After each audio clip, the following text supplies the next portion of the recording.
Bonjour, dans cette vidéo je souhaite aborder le cœur de la proposition de valeur de Claro qui est de soutenir des équipes dans l'organisation du travail, en particulier quand l'organisation n'est pas aussi simple que de faire un Kanban pour l'équipe et puis on parvient à suivre.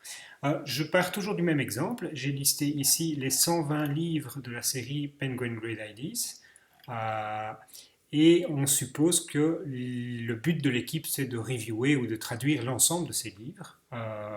Et pour ça, on avait donc, rappelez-vous, créé deux dimensions, Progress et Reviewer. Et le long de ces dimensions, si on visualise les cartes par Progrès ou par Reviewer, on avait donc créé deux boards. Un board Kanban dans lequel on suppose que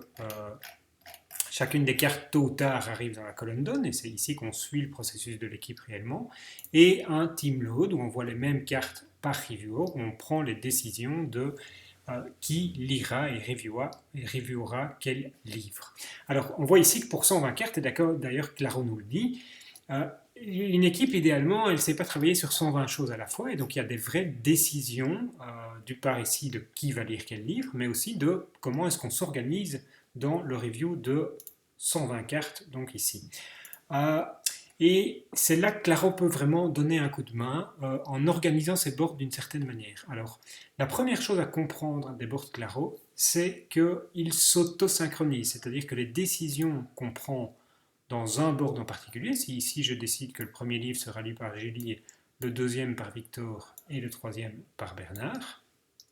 ces décisions que je prends dans ce board ici vont être reflétées dans les autres boards. Si je passe en Kanban, on voit maintenant que mon reviewer est assigné aux trois cartes et n'est pas assigné ici en dessous. Et si je repars dans All Card, on verra aussi que cette notion de reviewer est assignée ici. C'est très important cette synchronisation des boards parce que c'est ça qui va permettre de faire des choix. Donc un choix par exemple d'organisation ici, ce serait de dire, bah tiens finalement, on va commencer tout simplement par focaliser sur la série 1. Ce serait un des choix d'équipe, c'est de dire, tiens, finalement, on n'a pas assez de reviewers pour faire les 6 séries de bouquins de 20 bouquins, donc on va simplement focaliser sur la série 1 et utiliser les filtres ici pour dire dans ce board-ci, bah, tant qu'à faire, alors organisons le travail de l'équipe uniquement sur ces 20 bouquins-là, mettons ce filtre dans le board, sauvons-le, donc je clique sur S1, Save Board, hop.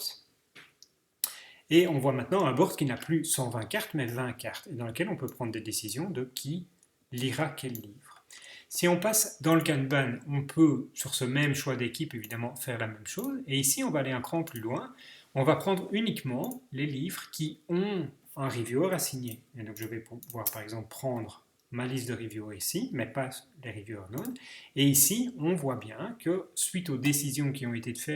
ont été prises de se limiter à la série 1 et suite aux décisions qui ont été prises dans l'autre board de qui lit quoi, ben ici on a un Kanban qui, si je le sauve, montre réellement le statut de l'équipe en termes du travail en cours et non pas en termes de l'ensemble du travail qui devrait être fait. Ces notions de filtre et de board qui s'auto-synchronisent sont absolument fondamentales évidemment dans l'utilisation de Claro au mieux et vont permettre pour chacune des équipes ou pour chacune des personnes d'avoir vraiment la vue qui lui convient pour travailler. C'est vraiment ça qu'on vise avec Claro, c'est d'amener à chacun une vue qui correspond au travail qu'il ou elle doit faire à un moment donné. On pourrait bien entendu aller plus loin et dans une vidéo prochaine, je vous montrerai comment utiliser les workspaces pour par exemple répliquer ce travail sur 6 séries avec 6 équipes différentes qui permettraient de se mettre dans une situation dans laquelle on imagine que pour lire 120 livres, on va mettre 6 équipes, une équipe par série, et on va répliquer ce type de board où chaque équipe et chaque personne aura très précisément la vue qui lui convient. De cette manière, au fur et à mesure que l'avancement d'une équipe, que le process de review avance, ben, dans Claro, contrairement à d'autres outils, on conserve une vue globale et on voit ici que les décisions qui ont été faites et les décisions de reviewer et l'état d'avancement du processus de review est vu ici, tandis que sur les autres séries, on n'a pas encore vraiment pris. Donc je peux continuer depuis ce All Card, je peux évidemment continuer à avoir une vision d'ensemble, une vision hélicoptère, en voyant par exemple le progrès global de tous les livres, en affichant par exemple sur le board ici qui est le reviewer, quelle est la série et quel est l'état d'avancement. Bon, l'état d'avancement, je l'ai mis en... Voilà. De cette manière-là, je peux tout à fait faire des visions hélicoptères, même si certes, parce que c'est nécessaire pour ma vision ici, alors que chaque équipe maintient une vision locale des décisions qui sont prises. Dernier élément, l'utilisation des filtres va aussi loin qu'on veut, donc on peut très bien, à certains moments, créer des boards tout à fait personnels en disant, bah, tiens, finalement, on va créer le board spécifiquement de Julie, le sauver comme le board de Julie, et Julie pourra utiliser la petite maison ici pour dire c'est son board à elle, et donc elle verra tout simplement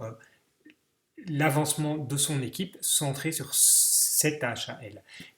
De cette manière, en utilisant cette magie des boards, les équipes peuvent s'organiser de manière à ce que chacun ait la vue la plus locale possible, qui correspond à son job, sans perdre la visualisation plus hélicoptère qui est souvent nécessaire dans les projets compliqués. Voilà, dans les vidéos prochaines, on abordera comment utiliser entre autres les workspaces pour élargir ces